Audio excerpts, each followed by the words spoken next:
রুমিন ফারহানা সহ 9 জনকে বহিষ্কার করেছে বিএনপি। অথচ এই রুমিন ফারহানা বিএনপির দুর্দিনের কাণ্ডারি ছিল। এই 17 বছর এই মহিলা বিএনপির পক্ষে মাঠে, অনলাইন জগতে এবং সংসদে লড়েছেন।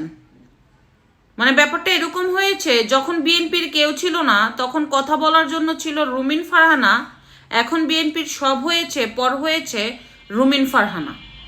মানুষের ভুল ত্রুটি থাকতেই পারে। সে দুর্দিনের কাণ্ডারি হিসাবে ছোট ছোট আবদারগুলি যদি দল না রাখে, তাহলে দলের জন্য কাজ করবে কে? দলের নিবেদিত থাকবে কারা?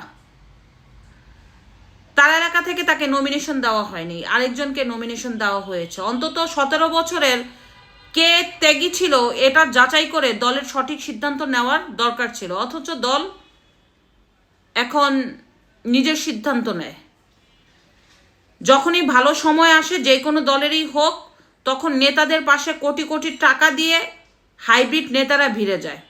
একটা সময় ছিল যে সময় বিএনপির মিছিলগুলিতে লোক আসতো না, ফোন দিয়ে টাকা দিয়ে বিভিন্ন কথা বলে লোক আনা লাগতো, কিন্তু মিছিলে থাকতো শুধু হাইব্রিড নেতারা।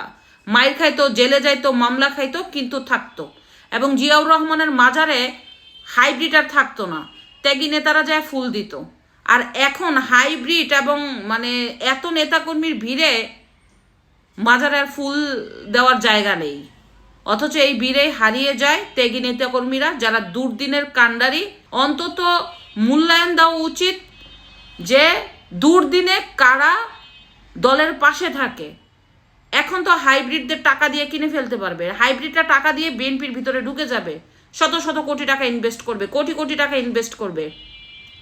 শুধু তাই না, নেতাদেরকে টাকা দিয়ে কিনে নেবে। এ হচ্ছে অবস্থা। তো যাই হোক, এরকম রুমিন ফারহানাদের মতো যদি মানুষ বঞ্চিত হতে থাকে, দুর্দিনের কাণ্ডারি যারা থাকে দলগুলির মধ্যে, তাহলে আর দলগুলির হয়ে লড়ার লোক পাওয়া যাবে না। এভাবে দলগুলিও দুর্দিনের মতো দুর্দশা হয়ে পড়ে থাকবে।